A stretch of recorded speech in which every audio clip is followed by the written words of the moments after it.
Halo teman-teman, perkenalkan nama saya Reiner Valerio Baru. Saya mahasiswa Prodi Pendidikan Biologi semester 5.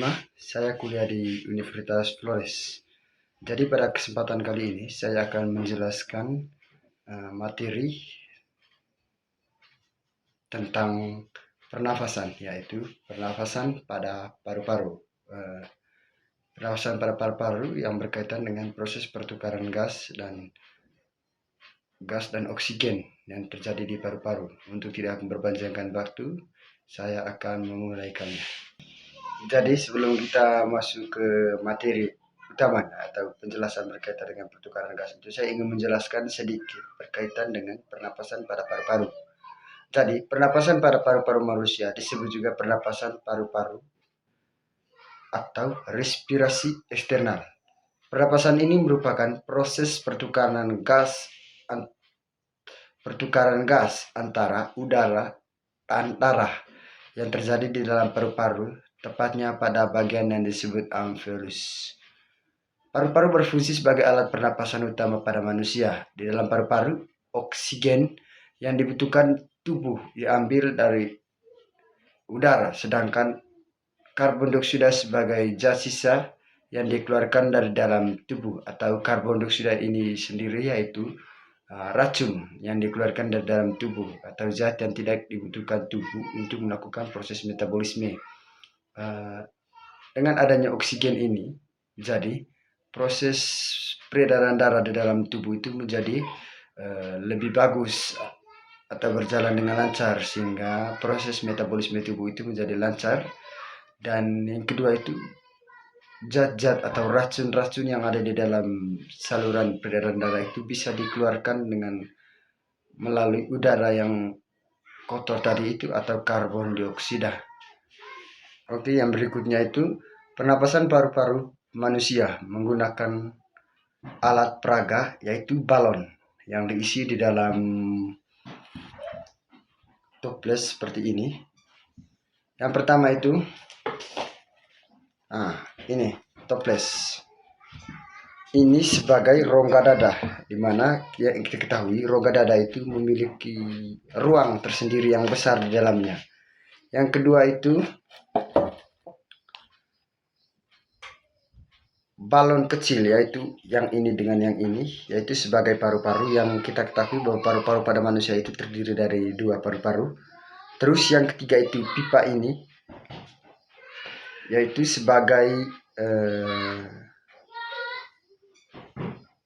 yang berikutnya itu pipa ini, yang ini berperan sebagai, kalau di dalam tubuh manusia ini itu sebagai trakea dan bronkus. Yang berikutnya itu ini di bagian bawah tadi dari toples tadi kita kasih lubang atau kita potong, terus kita tambahkan dengan plastik seperti ini dan ikat dengan karet gelang seperti ini. Ini berfungsi sebagai diafragma yang bisa menggerakkan paru-paru untuk bisa memompa udara agar karbon dioksida bisa keluar dari dalam tubuh dan oksigen bisa mengalir ke seluruh tubuh manusia, sehingga proses peredaran darah dan pertukaran gas itu bisa terjadi dengan lancar dan semua racun yang ada di dalam tubuh manusia bisa dikeluarkan melalui karbon dioksida tadi atau udara yang beracun yang keluar dari dalam tubuh manusia.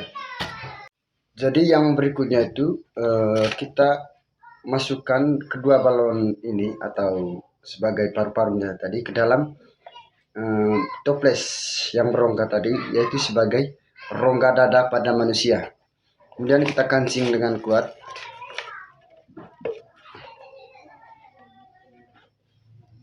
Nah, bagaimana proses pernapasan itu terjadi? Jadi proses pernapasan itu terjadi ketika udara masuk melalui trakea dan bronkus, dan terus udara itu masuk ke dalam paru-paru. Ketika udara sampai di dalam paru-paru, paru-paru akan mengembang dan mengempis. Ketika kita menarik napas, maka paru-paru akan mengembang Dan kita membuang nafas, maka paru-paru itu akan mengempis. Berikut saya akan praktekkan atau bagaimana ketika kita mengambil nafas dan membuang nafas. Coba teman-teman bisa lihat kan. Ketika kita menarik nafas, maka paru-paru itu akan mengembang, dan ketika kita membuang nafas, maka paru-paru itu akan mengempis.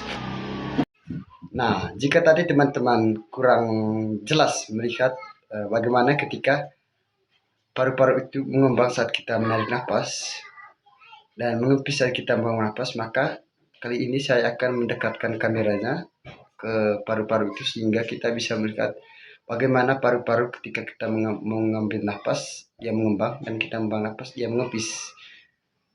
Oke teman-teman, jadi kali ini saya akan melihatkan bagaimana ketika paru-paru mengambil nafas atau saat kita menghirup nafas maka paru-paru itu akan mengembang, dan kita membuang nafas maka paru-paru itu akan mengempis. Berikut saya akan lihatkan. Jadi saat kita mengambil nafas seperti ini.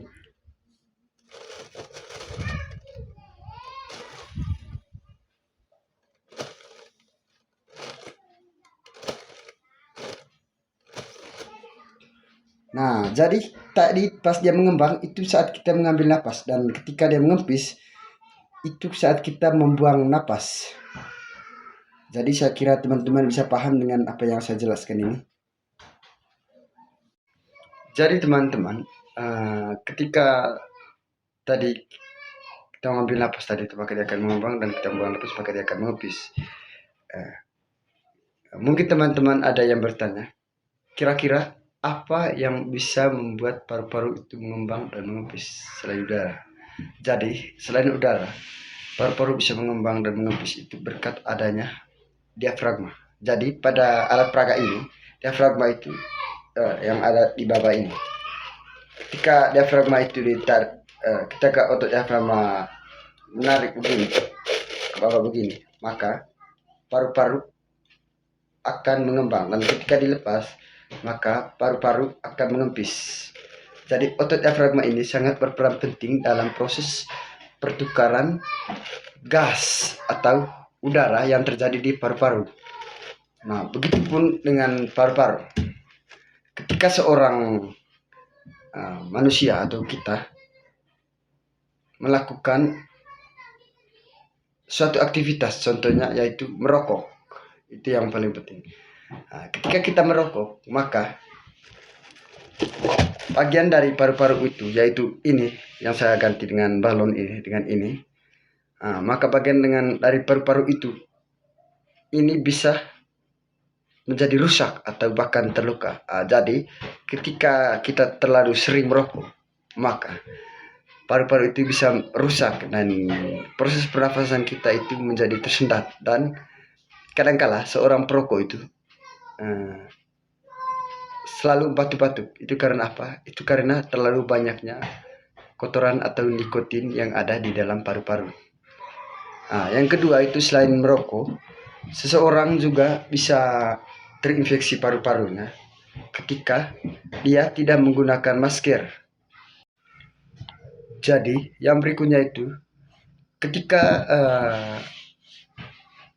seseorang tidak menggunakan masker saat keluar atau beraktivitas, itu juga bisa membuat paru-paru itu menjadi rusak. Yang dimaksud dengan beraktivitas ini bukan beraktivitas di luar ruangan yang biasa-biasa saja. Seorang bisa terkena infeksi paru-paru itu ketika dia beraktivitas di ruangan yang polusi udaranya itu sangat tinggi. Mengapa demikian? Paru-paru ini sangat rentan dengan udara yang sangat kotor. Dia cepat rusak jika kita selalu beraktivitas di udara yang kotor dan tidak menggunakan masker. Yang berikutnya itu, paru-paru itu bisa rusak ketika kita tidak olahraga. Olahraga adalah salah satu hal yang paling penting, walaupun sedikit ya. Olahraga itu sangatlah penting untuk bisa membuat atau memelihara organ yang ada di dalam tubuh kita. Jadi olahraga itu sangatlah penting bagi kesehatan. Ketika kita sering olahraga, maka organ-organ yang ada di dalam tubuh kita tadi itu akan terbiasa dengan aktivitas berat. Dan ketika kita melakukan olahraga, contohnya itu lari, maka proses pertukaran gas di dalam tubuh itu atau di dalam paru-paru itu sangatlah cepat. Apalagi ketika kita melakukan pernafasan dengan menggunakan mulut, bukan menggunakan lubang hidung. Nah, jadi udara yang masuk ke dalam tubuh itu sangat banyak sekali, dan itu sering kita lakukan ketika kita mengalami kecapean setelah lari atau beraktivitas yang berat. 90% saya yakin orang akan bernafas menggunakan mulut ketika dia merasa capek. Dan hanya sedikit orang saja yang tidak menggunakan mulut ketika dia merasa capek. Oke teman-teman, sekian penjelasan dari saya berkaitan dengan proses pertukaran nafas yang ada di dalam paru-paru.